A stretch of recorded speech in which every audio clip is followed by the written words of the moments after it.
Good morning students. आज हम क्या करेंगे, चैप्टर नंबर 3 के हार्ड वर्ड्स, वर्ड मीनिंग्स और उसकी एक्सरसाइज सारी बुक में ही है, कॉपी में लिखने के लिए कुछ नहीं है। तो जिन बच्चों के पास बुक्स नहीं है उसके लिए आई एम सॉरी, इसीलिए सब बच्चों को बुक्स खरीदवा दीजिए पेरेंट्स। और हार्ड वर्ड्स वर्ड मीनिंग्स तो मैं आपको लिखवा देती हूँ, ठीक। तो लिखेंगे, देखो सबसे पहले आपको कैसे लिखना है। सबसे पहले आप डालेंगे चैप्टर नंबर, तो CHAP chapter 3, CHAPTER chapter number 3।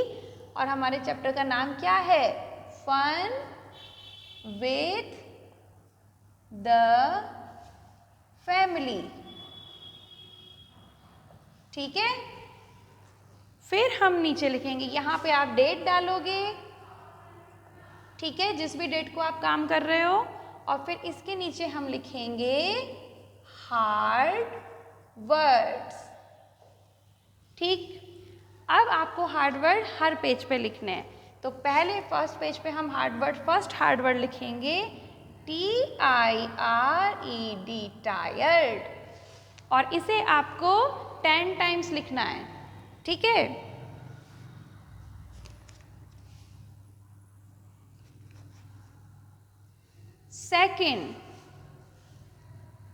Second लिखेंगे RECREATION, रिक्रिएशन। रिक्रिएशन मीन्स मैंने आपको बताया था ना, रिफ्रेश हो जाना है ना, रिलैक्स हो जाना, तो रिक्रिएशन। थर्ड हम लिखेंगे RELAX, रिलैक्स। लिख लीजिए इतने, वीडियो को पॉज करके लिखना है, सब बच्चों को पता ही है।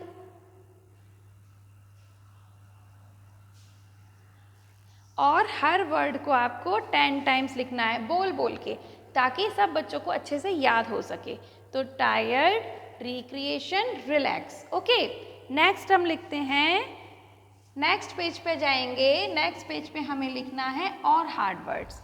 तो fourth is practice, PRACTISE, practice, ठीक है। और फिफ्थ हम लिखेंगे समटाइम्स, SOMETIMES, समटाइम्स, ठीक है। और सिक्स्थ हम लिख लेंगे टीज, TEASE, टीज। तो लिख लीजिए सब बच्चे फिर से।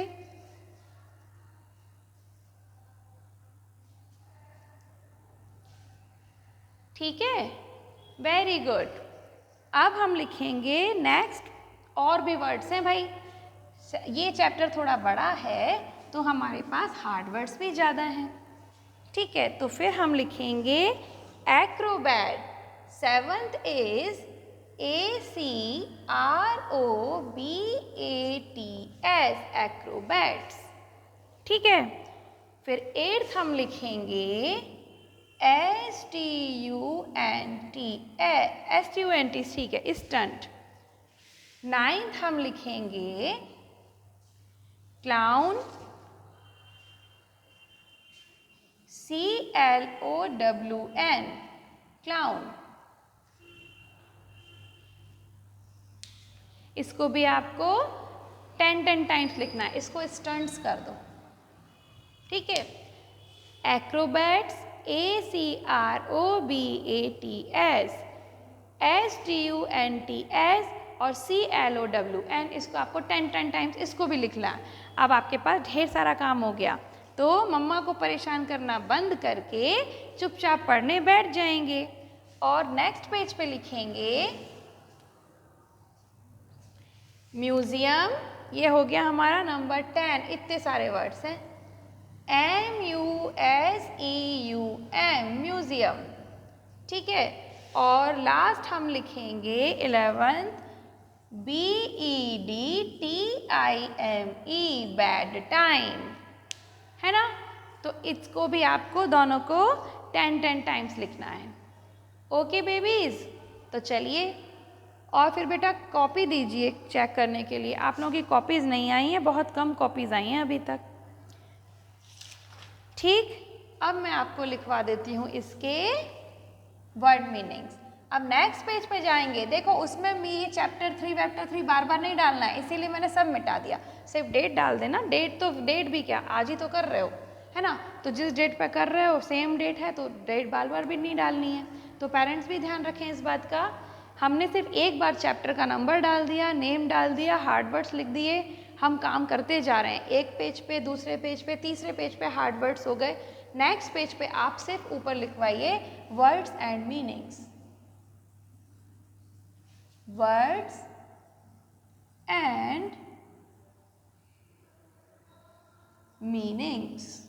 ओके, तो हम वर्ड्स एंड मीनिंग्स में लिखते हैं फर्स्ट इज, और इसके नीचे क्या करेंगे हम, एक तरफ तो वर्ड्स लिख देंगे और दूसरी तरफ क्या लिख देंगे, मीनिंग्स, और बीच में हम क्या करेंगे, आप तो पेंसिल से अच्छी सी एक लाइन खींच लेना, मेरे पास तो पेंसिल वो स्केल है नहीं, ठीक है। तो फर्स्ट वर्ड हम लिखेंगे टायर्ड, TIRED, टायर्ड। टायर्ड मतलब होता है थक जाना, थका हुआ, है ना, तो हम इसको इंग्लिश में और क्या कहते हैं, एग्जॉस्टेड। एग्जॉस्टेड मतलब थका हुआ, ठीक है। तो EXHAUSTED, एग्जॉस्टेड, और हिंदी में इसको बोलते हैं थका हुआ, लिखना, ठीक। सेकंड जो होगा वो है रिक्रिएशन, RECREATION,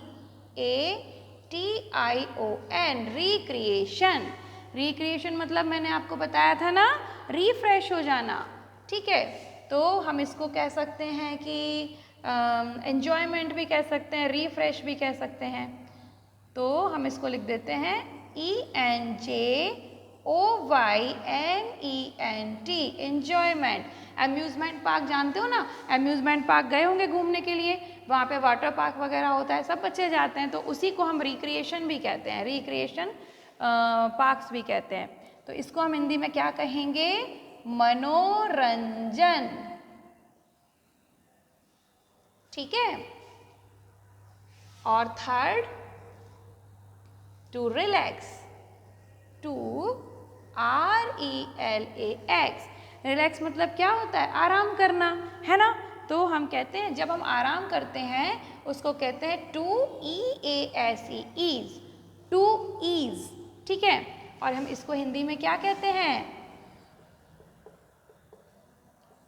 आराम करना, लिख लीजिए, ठीक है। फिर fourth practice, PRACTISE, practice. Practice का मतलब होता है किसी चीज़ को बार बार करना, है ना। जब आपको किसी काम को बहुत बार करते हो तो आप उसमें एकदम एक्सपर्ट हो जाते हो, ठीक है। तो इसको हम कहते हैं प्रैक्टिस। और प्रैक्टिस करना क्या ज़रूरी है, अगर आप किसी चीज़ में एक्सपर्ट होना चाहते हो तो उसकी प्रैक्टिस करना ज़रूरी है। तो इसको कहते हैं रिहर्सल करना, REHEARSE, रिहर्स, ठीक है, REHEARSE। तो इसको हम कहते हैं अभ्यास करना। अभ्यास करना मतलब बार बार किसी काम को करना, और उसे कहते हैं अभ्यास करना या प्रैक्टिस करना, ठीक है। इंग्लिश में प्रैक्टिस करना कहते हैं और हिंदी में हम कहते हैं अभ्यास करना। फिर फिफ्थ नंबर पे आता है समटाइम्स, SOMETIMES, समटाइम्स मतलब कभी कभी, है ना, ओकेशनली। तो OCASSION, occasion, ALLY, OCASSIONAYY, occasionally. इसको हम क्या कहते हैं हिंदी में, कभी कभी, ठीक है। और लास्ट जो है आपका वो है टू टीज, किसी को परेशान करना। हमें जानवरों को जू में जाके परेशान नहीं करना चाहिए। तो टीज का मतलब होता है रैग, तो टू RAG, रैग। इन दोनों को अलग अलग लिखना, TO2 अलग और TEASE अलग, इसी तरीके से TO2 अलग और RAG अलग। इसको हम कहते हैं परेशान करना, ठीक है। तो सब बच्चे ये लिख लेंगे फटाफट अच्छे बच्चे बन के। वीडियो पॉज कीजिए और आराम से लिखिए।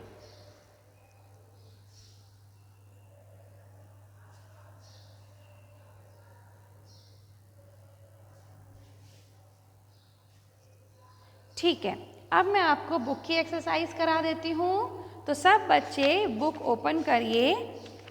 पेज नंबर है आपका 1 to 12।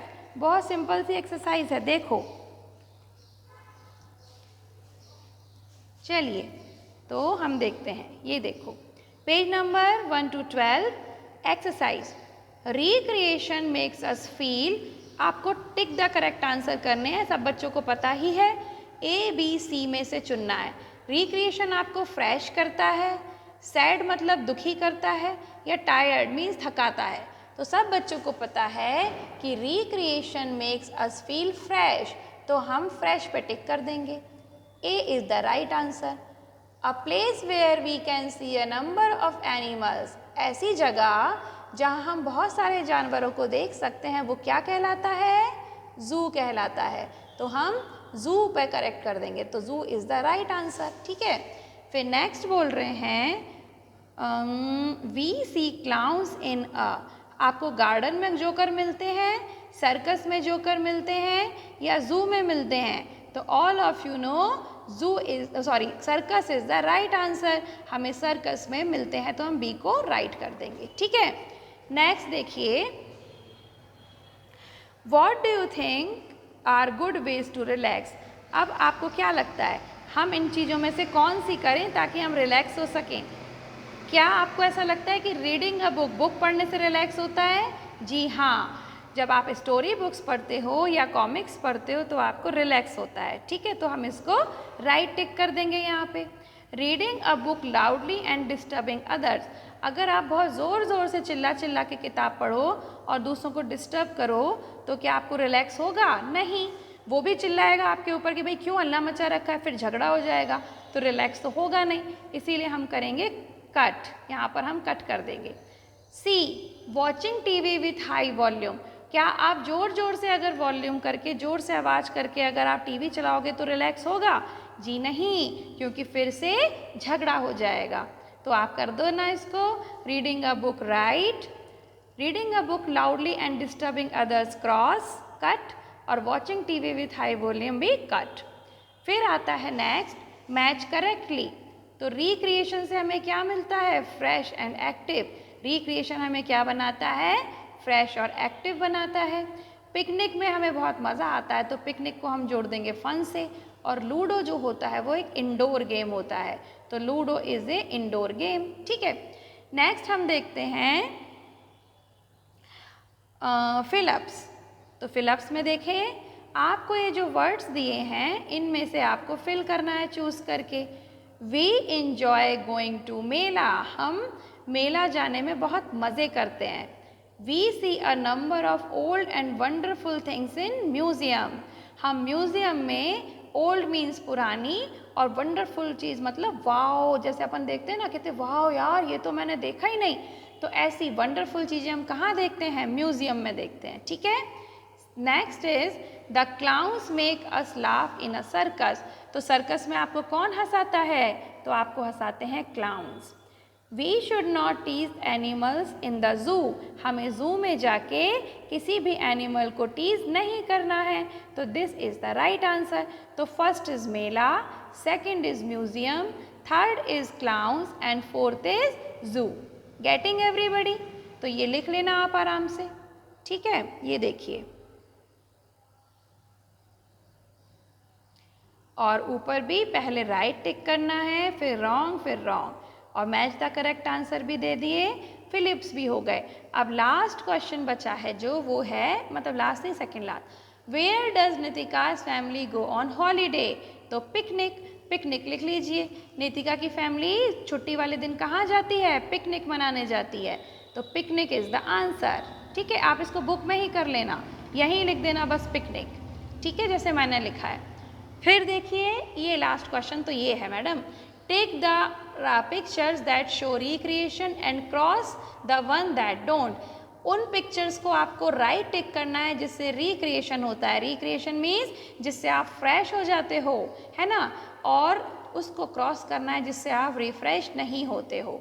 तो साइकिल चलाने से राइट, पिकनिक पे जाने से राइट, डांस करने से राइट, लेकिन बीमार पड़ जाने से, हॉस्पिटल में जाने से रॉन्ग, क्योंकि हॉस्पिटल में जाके कोई भी रिफ्रेश नहीं होता। तो दिस इज़ योर एक्सरसाइज जो आपको बुक में ही करनी है। गेटिंग? Very good.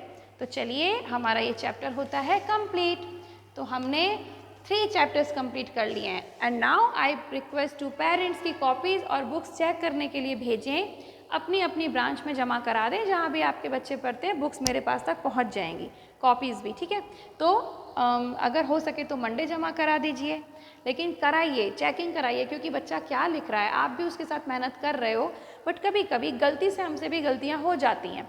वैसे तो पेरेंट्स देख लेंगे, बट स्टिल कई बार ऐसा होता है कि बच्चे के ऊपर कुछ छोड़ दिया तो उसने गलत कर दिया। तो आई डोंट वांट, मैं ये नहीं चाहती कि बच्चा गलत पढ़े, ठीक है। तो बेटर होगा थोड़ा सा टाइम निकाल के आप किसी भी दिन, जिस दिन भी आपको सूटेबल हो, मैं आपको डेज की भी बाउंडेशन नहीं दे रही हूँ, आपके अगर किसी को घर में टाइम नहीं है, घर में कोई नहीं है, तो सैटरडे से लेके मंडे तक किसी भी दिन आप कभी भी कॉपीज जमा करा दीजिए, I will check it. Okay, thanks a lot. और सब बच्चे अपना ख्याल रखेंगे, ढेर सारी पढ़ाई करेंगे और मम्मा को तंग बिल्कुल नहीं करेंगे, ठीक है।